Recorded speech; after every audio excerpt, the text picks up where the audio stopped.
السلام الله عليكم ورحمة الله وبركاته. كلنتي وعانا وناكسن دمان صاحبada qiimaha badan ee ku xiran channelka Samnext Official. Fadlan hadii aad tahay marka hore soo boqoto channelka subscribe noo saar,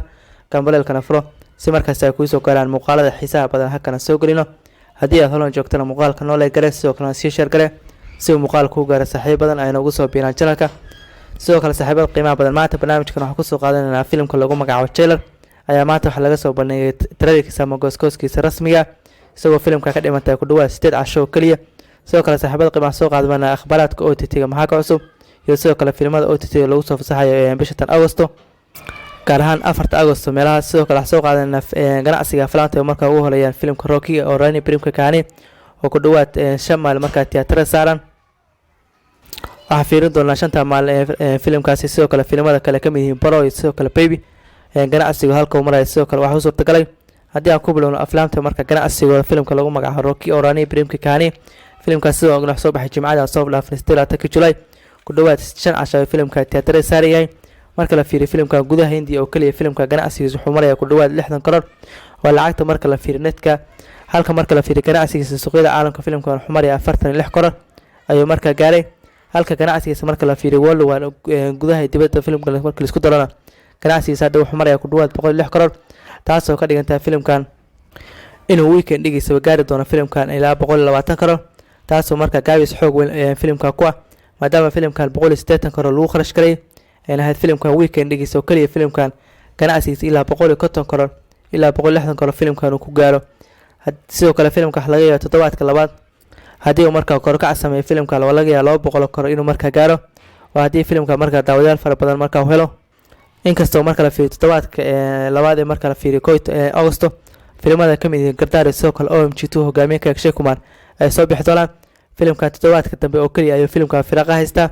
wixii ka dambeeyay filimka tiyaatar waa lagu yeeran doonaa hubantaan filimka ganacsigiisa ilaa 150 karoor ayuu ku istaagi doonaa haddii filimkan Jimcada soo socotay. sidoo kale Sabtida xad filimka ganacsi fiican u sameeyo. sidoo kale wax soo qaadanaa filimka Bro marka hogaamiyaha Inside Advantage sidoo kale Pawan Kalyan filimkan marka la fiiriyo filimkan Day 1 oo kaliya filimka ganacsi fiican sameeyay oo wuxuu ku dhawaad 50 karoor oo kaliya. halka maalmihii kale filimka ganacsi hoose marka uu sameeyay oo filimka marka la fiiriyo maalinka waad ganacsi kaliya marka la fiiriyo maalmihii kale marka uu sameeyay. marka la fiiriyo filimada dhankaas lagu leeyahay filimada maalinta waad kaliya marka ganacsi fiican sameeya. wixii ka dambeeyay filimadaas waxa noqday filim marka gaabis badan sameeya. haddii aan soo qaadano filimka Pawan Kalyan marka la fiiriyo gudaha lagu oo kaliya filimka waxa ka soo xaray ku dhawaad 89 karoor halka suuqyada caalamka filimkan uu gaaray ku dhawaad 14 karoor ganacsigiisa guud dibadda marka la isku daro filimkan weerarta guudna filimkan wuxuu maray ku dhawaad 103 karoor. filimkan waxa aad u Pawan Kalyan filimka ku jiro hubantaan filimka marka la fiirsho Jimcada lagu horeeyay weekend dhigiisa kaliya ay filimka soo xaray ilaa 150 karoor. sidoo kale filimka marka la fiiriyo sheekadiisa oo liitay ayaa filimka dishay iyo sidoo kale lacagaha waalida filimka lagu gatay. filimka marka la fiiriyo 196 ilaa 200 karoor filimka haddii uu gaaro ayuu noqonayaa filim marka hit dhameystiran taasna filimkan way ku adag tahay oo toddobaadka dambe marka la fiiriyo dhankaas lagu wax soo bixi doona filimka marka uu hogaamiyaha Jaranjeefi kaasoo marka lagu magacaabo Bola Shakar iyo sidoo kale filim kale oo Tamil marka laga leeyahay oo dhankaas lagu codeyn doono ayaa marka soo bixi doona. Baro marka la fiiriyo toddobaadkan oo kaliya marka haysta waa haddii marka ganacsigiisa fiican marka sameeyo oo marka uu ku dadaalo filimkaasi marka hit ama average ama film guuleysta marka uu ku noqon lahaa. sidoo kale saaxiibada qiimaha soo qaadan kana filimka lagu magacaabo Baby filimkan wuxuu soo baxay filimkan 14 July filimka tiyaatar la saaray waana filimta lagu marka hogaamiyalka Anand Devargonda marka la dhashay Vijay Devargonda iyo sidoo kale xigta gabadha lagu magacaabo Fasnaft Jantaya. sidoo kale filimkan xiisaha badan wuxuu noqday filim marka classic oo ganacsi fiican marka sameeya. marka la fiiriyo gudaha lagu oo kaliya filimkan wuxuu gaaray ku dhawaad 62 karoor halka suuqyada caalamka filimka ilaa 10 karoor filimkan uu ku dhow yahay wadarta guudna filimkan wuxuu maray 75 karoor taasoo ka dhiganta filimka ganacsi wanaagsan marka uu sameeyay. ganacsigiisa marka la fiiriyo qoliya ajlaaqay filimka ilaa 35 karoor ay marka ka heleen. filimkan wuxuu noqday double blockbuster oo marka filimka lacagta lagu kharash galay laba ay filimka laga helay. sidoo kale soo qaadan kana filimka marka lagu magacaabo Mafiran oo dhankaas Tamilnadu laga leeyahay filimkan waxa hogaamiyaha ninka lagu magacaabo Sifa Karthikeyan isna wuxuu soo baxay 14 July 19 casho filimka tiyaatar saarayay. gudaha Tamilnadu oo kaliya filimka ganacsigiisa wuxuu maray ku dhawaad 49 karoor adoo 50 karoor filimka maraya halka suuqyada caalamka filimka uu maray 15 karoor kaliya. sidoo kale filimka marka la fiiriyo worldwide crosska makhluuqadaha kala duwan marka la isku daro Tamil iyo Telugu sidoo kale Karnataka marka la isku daro filimkan wuxuu marayaa ku dhawaad 8 kor ee filimka ku dhawaaday sidoo kale filimkan marka la fiiriyo waa filim marka hogaamiye Kaysifa Kartikiyan sidoo kale filimkan sheekaysi aad ayaa loo amaanay balse filimka marka la fiiriyo lacag waliya marka lagu gatay oo ilaa ka takoray filimka gaaraysa marka lacag distribution ama qoliya ajalada qaba filimka ku iibsadeen filimka markuu gaaro 100 kor ilaa 100 kor ilaa 110 kor markuu gaaro ayuu filimka wuxuu noqonayaa filim marka hit dhameystirana saaxiibada qiimaha badan intaas ay ka cusub filimada marka tiyaatarada saaran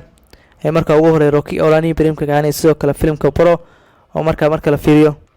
weekend qurux badan marka qaatay wixii ka soo koran waxaan ku soo gumin doonaa muuqaaladan xiga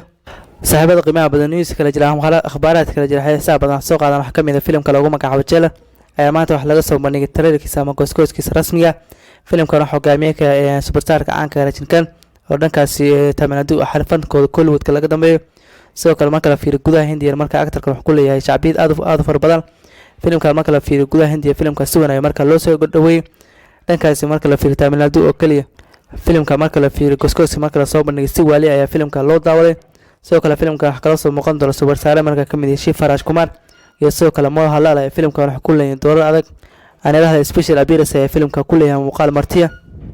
sidoo kale xigta caanka Tamanna Bhatia ee filimka sidoo kale gabadha lagu magacaabo Priyanka Mohan ee filimka ka soo muuqan doona wuxuu noqon doonaa filim marka action iyo sidoo kale thriller iyo sidoo kale comedy marka isku jira waana filim xisaab badan marka Rajin Khan hogaamiye ka yahay filimkiisa ugu dambeeyay superstar-ka waxa la daawaday 2012 wuxuuna filimkiisa anaatay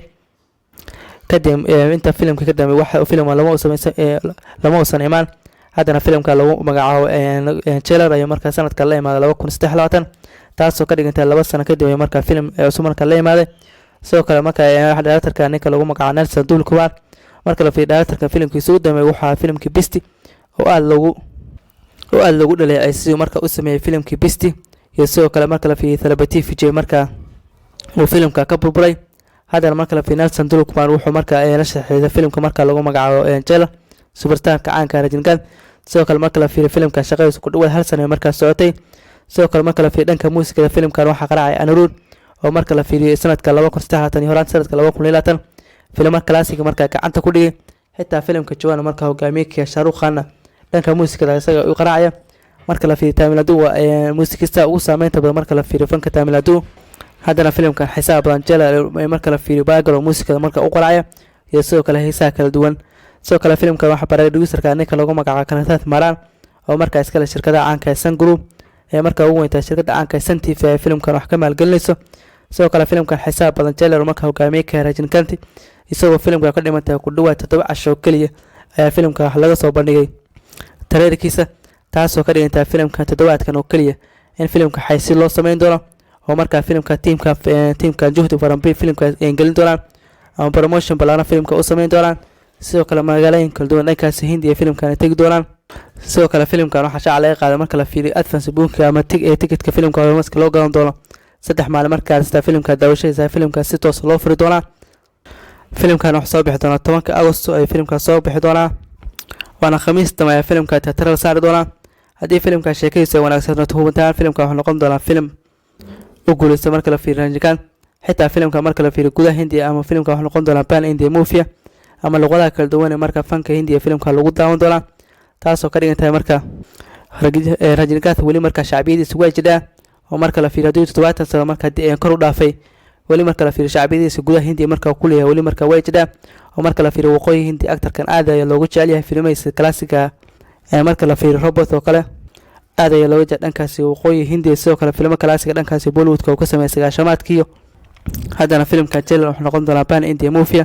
10 August ayana filimka la daawan doonaa wixii ka soo kordhay waxaan ku soo gumin doonaa muuqaaladan xiga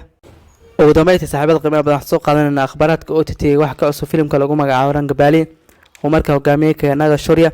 filimka waxa soo baxay July 7 ee filimka soo baxay bil ka hor ee filimka tiyaatarada dhankaasi Telugu filimka marka la fiiriyo hogaamiyaha Naga Shaurya filimka sheekaysa marka la fiiriyo aad ayaa loo amaanay oo ilaa waxa 2 xidig ilaa 3 xidig ee filimka la siinayo balse filimka marka la fiiriyo gudaha tiyaatarada filimka oo ku fashilmay xitaa waxa ka saameyn badan filimka marka lagu magacaabo Samaja Fakamana oo marka hogaamiyaha Sirifashnu oo film marka comedy action marka family marka isku jiray inkastoo filimka marka Rangabali aad loo amaanay marka film isku jiray comedy action marka la fiiriyo tiyaatarada ganacsi gaabis ama xoog leh marka kama soo sameyn marka la fiirinayo shawriga filimadiisa ugu dambeeyay waxa filim marka tiyaatarada ku fashilmay haddana filimka wuxuu noqday filim kale oo markaa ka fashilmay hadda filimka shirkadda caanka Netflix ayaa filimka haysatay waxaana shaaca ka qaaday filimkan bisha August 4 ama Jimcaha foodan ugu saasay filimka lagu soo fasaxin doona OTT-ga taasoo ka dhigantay 2 maalin kadib filimkan soo af Soomaaliya ama hijriga filimkan heli doono haddii la soo dirno saaxiibada qiimaha waxa soo dhigi doona gruupka Telegram-ka kulina Family Entertainment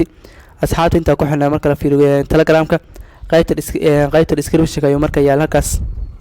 halkaas ay marka link ka helaysan saaxiibada qiimaha filimada ama qodobada soo xiisaha badan soo qaadan waxa adiga ka soo qadaan ku soo gumin doona muuqaaladan xiga fadlan hadii aad ka heshaan muuqaalka noo leeyahay sidoo kale sii shir galay waana ku mahadsantahay daawashada muuqaalka. Wassalaamu calaykum waraxmatullaahi wabarakaatuh.